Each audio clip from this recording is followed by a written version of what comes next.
Hello, my fellow anime Olympic enjoyers. I am Misfit Precipitation Waferton, and welcome to episode 2 of Anitube Digest, the show that recaps the most Anitube of Anitube content the world has ever known, according to me. This week, we are reviewing content from July 28th to August 3rd, 2024. I do want to say that before we begin, that I had an accidental breakthrough with my audio setup. So hopefully most of the audio woes are fixed now this week. I don't know, you guys be the judge. Post in the comments below to see if everything's fixed. Also, a big shout out to, once again, AnitubeLifts.com for all of this, making this possible, because without their curating, I would not be able to find Anitube videos easier. But anyway, let's cross our fingers and hope for the best as we get to some stuff that I would love to yap about.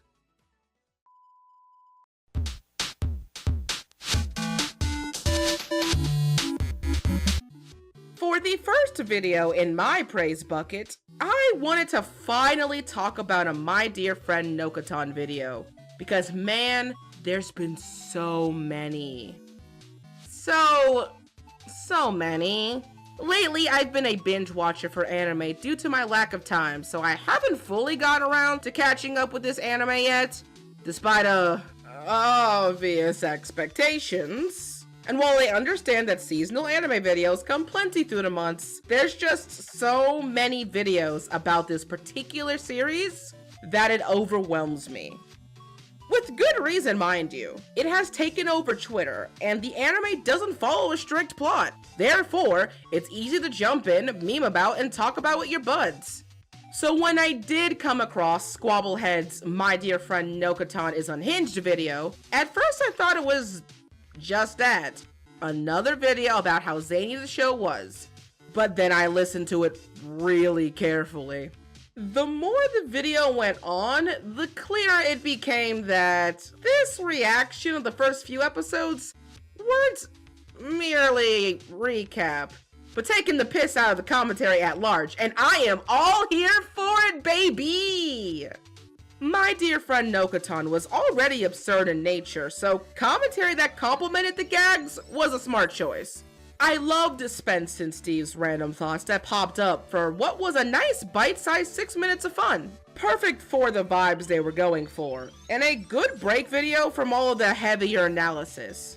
This felt like an abridged review of just something they found nonsensical and wanted to poke at the smallest things for the funnies, which I found later these guys do indeed have an abridged series, so go figure. By the way, Steve, I'm glad you found your Legos. I noticed in the description they called this type of video parody commentary, and that's got a nice ring to it. I also tried my own hand at this style of parody commentary when reacting to that Yurikuma video I made a long time ago. That flopped really hard.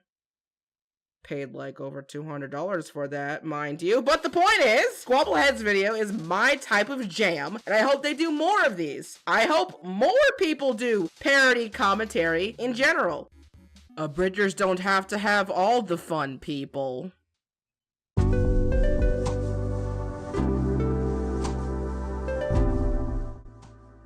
Next up is the first of 2 One Piece videos on the docket today, because even though they talk about the same anime, I found both videos to be very unique for the Anitube sphere.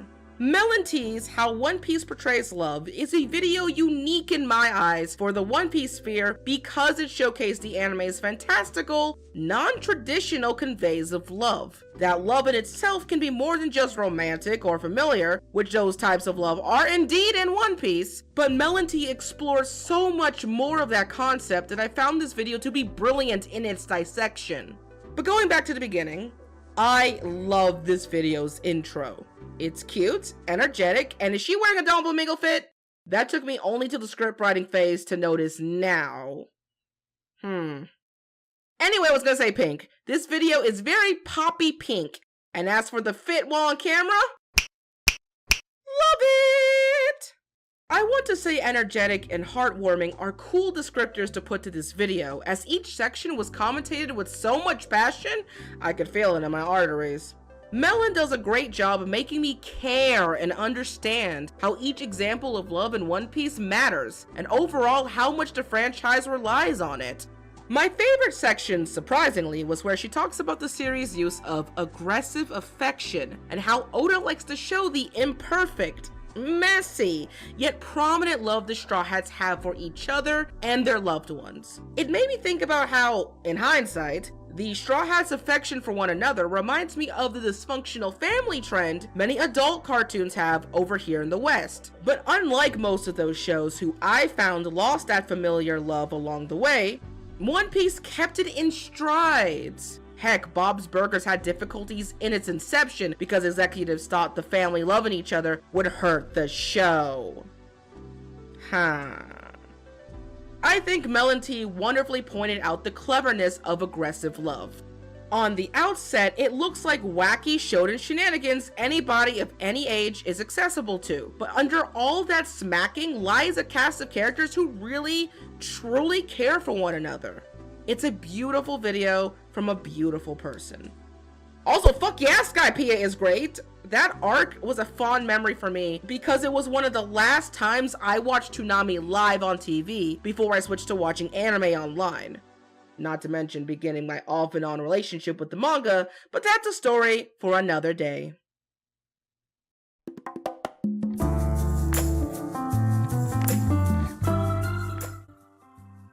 I am nervous writing about this next video. Don't get me wrong, this inclusion is amazing and you should give it a watch, but I feel like I'll see something dumb because of how I word my admiration. However, I wanted the courage to challenge myself conversing with you guys as this video has challenged me. So I apologize in advance if I say something dumb. No matter what I say, it wouldn't change the fact that Suzels, The Queer Narratives of Blue Lock is a well-spoken video about the sports anime's homoerotic elements. Now, obviously, I am girl.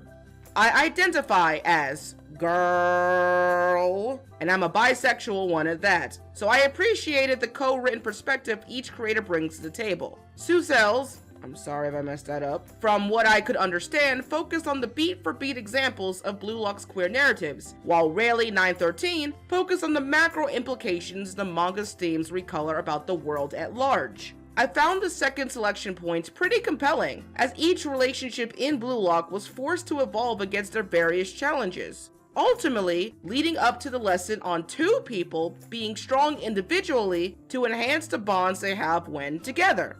I may not be in a position to relate from a queerer perspective, but I can understand this romantic life lesson as someone in a relationship myself. I also want to stand by that person's side as an equal, able to rival them at their best and ensure their shortcomings at their worst. And I like how even I can apply these messages that Suzel and Rayleigh are putting down. They guide me as a viewer like a 5-course meal. The intro has a helpful tutorial directing me through the general concepts both creators were going to talk about, and through the video, each facet would become more challenging. I especially appreciate the dominance and submission definitions to help with that section down the line. That clarification has stopped me from getting way confused. But you know what I wasn't confused on? This section about Reddit incidentally limiting the thirsting of Blue Lock to only 1 day a week. That's rough, man. And pretty unfair given how people want to explore these topics in a more meaningful way. Not everyone wants to thirst these characters like it's fucking book talk. But I'm glad nowadays we are seeing a growing desire of media for the LGBTA+, by the LGBTA+. We should be fair to everyone in this debate about thirsting and shipping, allowing people to be uncomfortable or not comfortable in how they consume their media. I could keep going, but I'll just put a pin on this here, and not try to spoil so much of what they have accomplished in this video. Please, please go watch this if you're even a little bit interested in queer narratives of any kind. It was rewarding for me, and I know for sure it'll be rewarding inside for some of y'all too.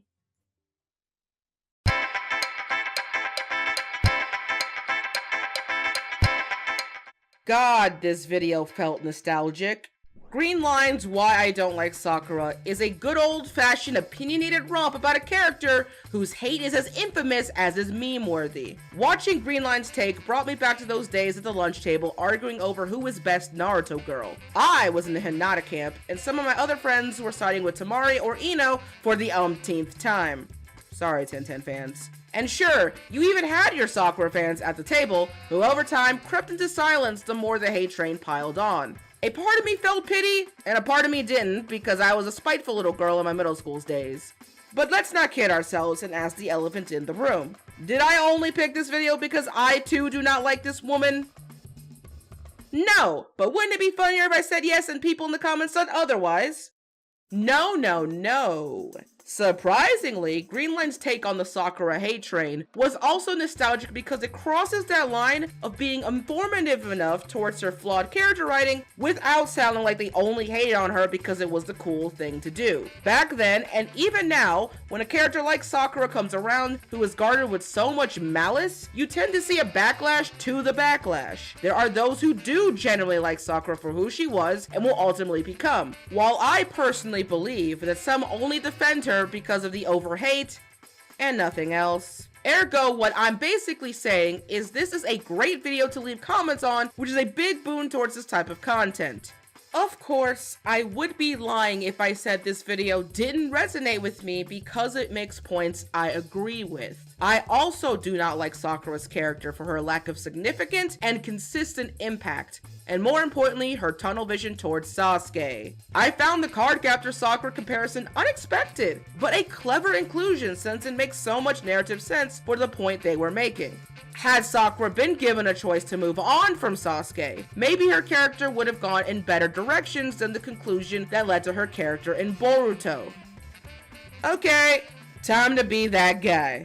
I think the only reason Sakura in Boruto ended up the way she was to have Sarada in the story as the Uchiha rep. But hey, that's all speculation, baby. TLDL, I like this story because it helps me bite into that good old stink of back and forth conversation that I feel is perfect for Anitube and its musings. By the way, apologies if I start using words like musings, machinations, or sucker. I've been playing a lot of Final Fantasy XIV and the vocabulary is rubbing off on me big time.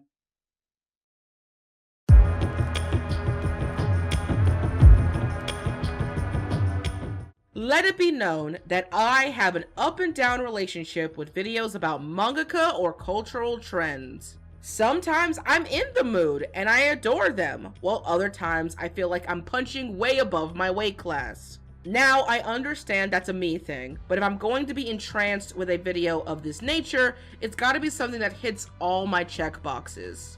AyakuWeb's How This Poor Author's Love for Superheroes and Games Changed His Life is a video that I'm happy feels accessible to me. I enjoyed the 8 or so minutes learning about Yu-Gi-Oh's author Kazuki Takahashi's growing art style over his years, and little insights that I never knew about the franchise as a whole.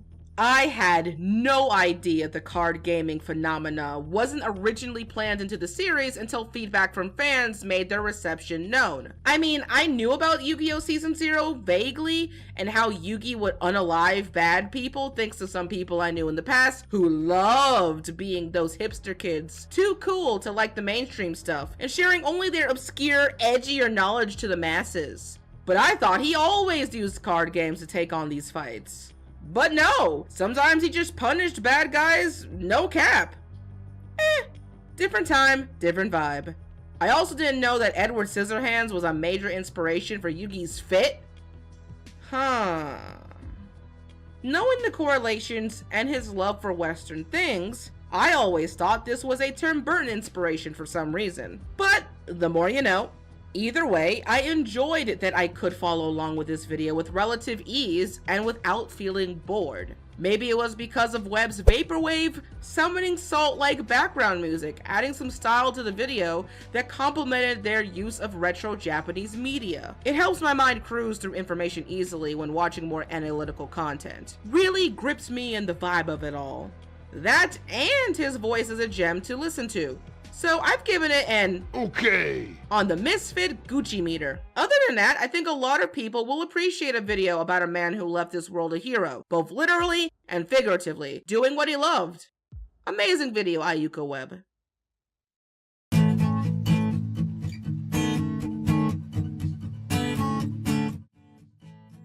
As I said earlier in this digest, there are 2 One Piece videos today, and normally I don't like covering multiple videos about the same topic unless the project is really special, but I think Ohara's Pixel Piece the animation fits that bill.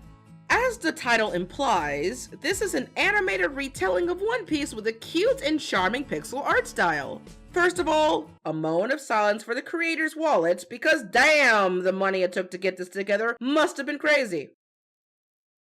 And second of all, I am kinda cheating with this pick because I'm highlighting a relevant topic that this video brings up more than the content itself. Well, brings up for me, not the video. Just want to clarify that. I think the content here is pretty self-explanatory and cute, so I need not say more. Anyway, for those living under a rock, Japan and copyright go hand in hand like, oh, I don't know, Olympic shooting. It's ruthless and it rarely misses. Certain companies like Toei Animation, Pokemon, and most anime and ShonenTube right now are unstable choices in terms of hoping your video doesn't get picked with a copyright strike. But it's not just those anime. Mind you, picking certain anime to cover has always been a game of buckshot roulette. Some anime are more volatile than others to predict, and a mistake in timing could be fatal. Obviously, I'm not that well versed in what the big brains of Japan are up to, but I can say that One Piece in particular is difficult to make content about without worry. I've lost 3 videos personally to this trend over the years. This is why I'm not surprised when there's an uptick in creators using original assets and or elaborate art projects to make their content more copyright compliant. Unfortunately, that's not a guarantee either, but when I see a project putting so much work into something that has a scary risk of being taken down, I'm more than willing to give it some limelight, if I'm interested enough. So please, go check this video out if you have the time. Though before I move on, a question to the audience, since there's gotta be someone out there who has more knowledge than I've noticed that the trend of anime videos getting taken down rises if there's a relevant project in the works. For example, a new season, movie, or collaboration. And there's a sweep on YouTube in fear of leaks and such. Is something like this actually happening, or am I just too tinfoil hat for my own good? Regardless, to anyone naked and afraid, at the end of the day, we can only do our best talking about the things we love. Good for the heart, good for the soul, but maybe not good for your body. We gotta touch grass sometimes.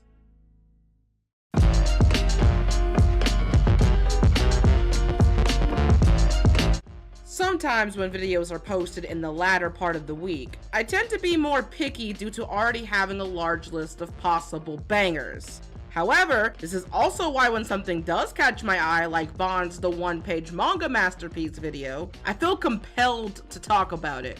First, can we talk about that thumbnail for a second?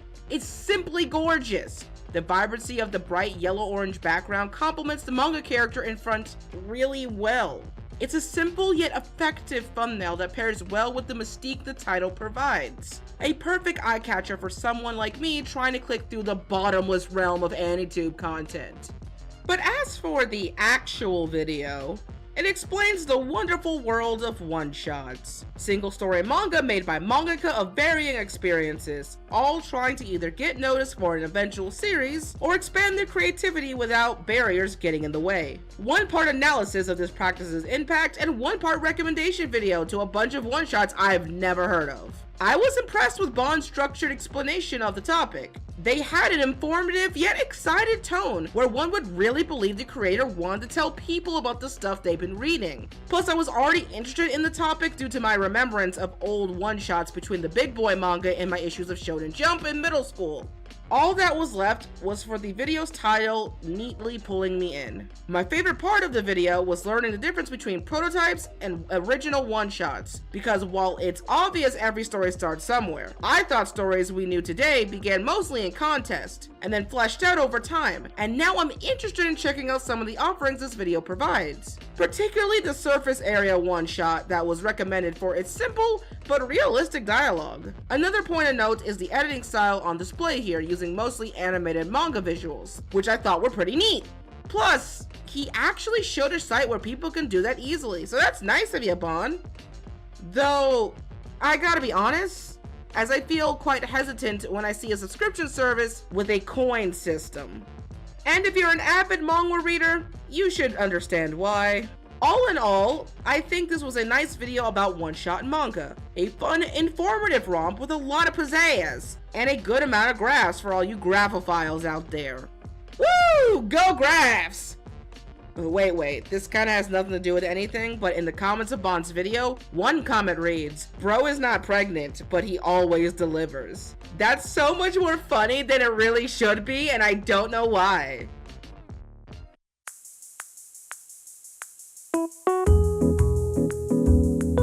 Welcome all to another episode of Misfit already knows this creator's work, so this is kinda biased. But seriously, I'm glad to be talking about a video from one of the most aesthetically pleasing channels in Anitube, particularly from the deep jungles of ShoujoTube. SailorGuardianHope, Pixel Pop Deserves an Anime greatly illustrates the power of a niche. In this case, that niche being shoujo fan nostalgia with a 2000s girly pink aesthetic. This is a pretty straightforward video about the manga Pixie Pop and, well, why this story should get an anime. He said it!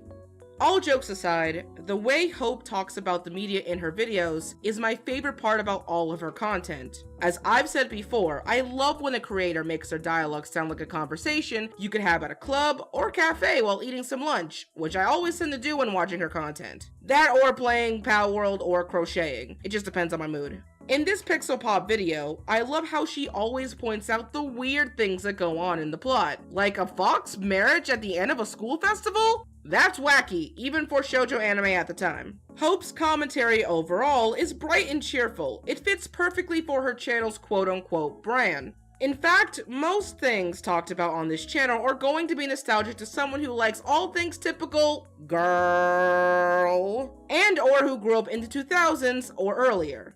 So you shouldn't be surprised when this 2000s anime dear girl gravitates to such a channel. Looking outwards, I think her channel is an example in Anitube on how to garner a consistent fan base. Maybe I'm just tripping on copious amounts of Gatorade right now, but I'm seeing a trend in channels as a whole on YouTube catering more towards a niche based on a time frame, not just a genre demographic like ShonenTube and ShoujoTube. The key difference is the simple tactic of mainly talking about media you had long ago, and reaching out to similar people nostalgic for said content. That way, when you do experiment and talk about shows outside your wheelhouse, one can better gauge if their specific audience will jive with it and then act accordingly. No shit, Sherlock! Well, you say that, but it's not so easy to garner people to a particular niche, nor is this type of tactic obvious to everyone.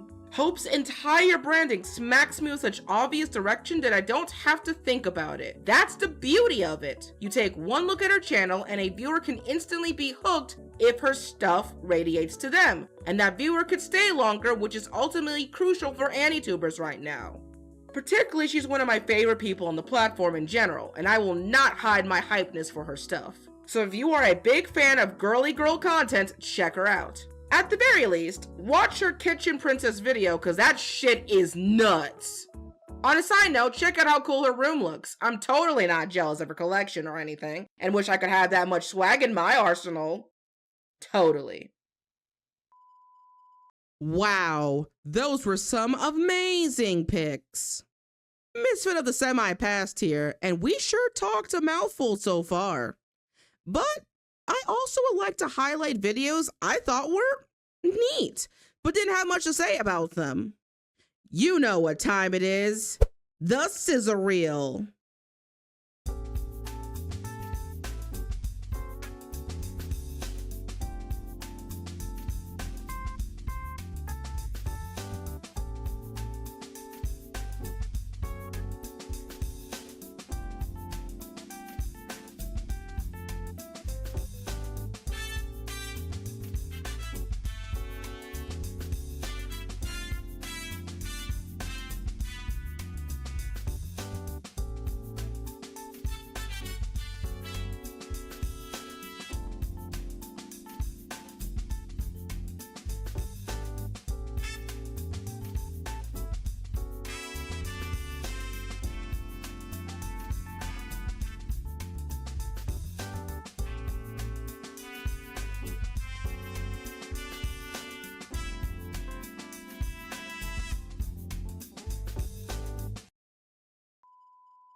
You know, when I consider a video for VOTW, the usual picks would be awarded to projects that were really entertaining, insightful, and all that accolade jazz. But at the end of the day, I am only human.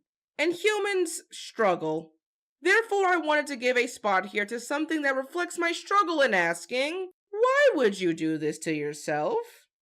KinboSlice's I watched every single isekai and ranked them is a journey you experience with the creator as you watch it. The thumbnail gave me the biggest head turn I had in a long while. I was like, oh hell no did he watch that many isekai. 2, holy shit, he really watched that many isekai. Say what you want about the varying qualities of the genre, but who in their right mind decides to take on such a masochistic endeavor? It was only right that I sit down to this almost 2-hour monolith, sampling some of the trashiest junk food anime has to offer. Which, by the way, those 2 hours were an easier watch than I thought. I watched this right after making dinner. It was orange chicken over rice, by the way, made it myself, beet jelly. It's hard to explain, really. Kinbo's struggle of putting these isekai in a tier list was like watching a car burn.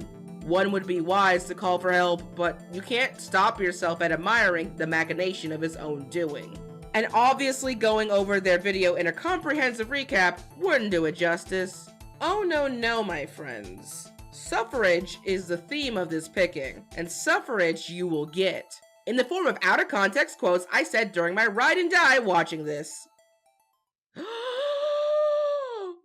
Oh, thank God, you sweet summer child, you do love yourself. This show is underground, all right. It's so bottomless that there's no end in sight. Ha ha ha ha ha ha. What do you mean the totally perfect vending machine isekai is mid? Damn, rip my heart out and feed it to the bears, why don't ya? The show does get kind of boring in later seasons, though. Angel Beats? An isekai? Oh my god. Angel Beats is an isekai! Why are we still here? Just to suffer?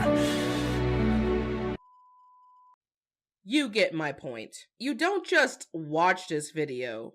You survive it. Whatever happens on the other side is up for debate, but one thing's for sure. Kinbo, stop. Get some help. Alright, so we got the diabetic, trashy isekai out of the way. Now we need a more classy video to chase it all down. Classy, sexy, and funny. Kanchan's What Makes a Fight Good, The Art of Anime, showcases why you can get anyone to watch anything if you bring to the dinner table a considerate variety of seasonings. Like a buffet, Kanchan was able to sandwich a compelling, comprehensive video about the impact anime fights endure around 2 slices of goofy bread. I laughed at the goofiness, I pondered on questions I never thought to ask, and it even read my mind at the exact moment I was thinking about Rock Lee vs. Gaara. But most importantly, it made me miss I find power scaling exhausting to understand why some poor souls love that stuff. A little bit. Like a tiny bit. My god, if I have to see another Jujutsu Kaisen power scaling video, I'm gonna fucking crack! Without dragging out his narrative in a long-winded explanation on why punching men punch harder, he eloquently conveys his 3 keys to a good fight and why it matters, all while having a cheeky sense of humor. One thing I noticed when watching the video was how abrupt the tonal focus was from funny intro to focused talking points, and I kinda liked it. A lot. As if the pace of the video itself was decking my halls with bells of holly. I don't know, I'm probably reading into things. Lost in the sauce from that skeleton's voice.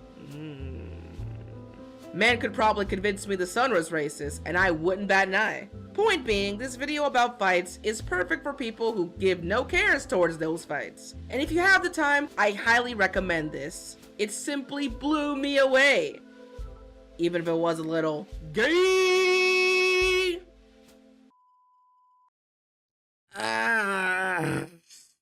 Another week, another glorious showcase of Anitube. With my audio problems pretty much fixed. Hopefully. I am more optimistic for the future. But anyhow, be sure to check out all the creators talked about today. I had a lot of fun this week, as I usually do. But like and comment down below to tell me how I'm doing. If you see anything you like, you see anything you don't like, feel free to give me feedback.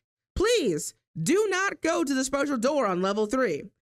And maybe go outside today to get some fresh air. The summer is almost over, and it would be a shame if you missed out on all those hot crossed buns. See you next time.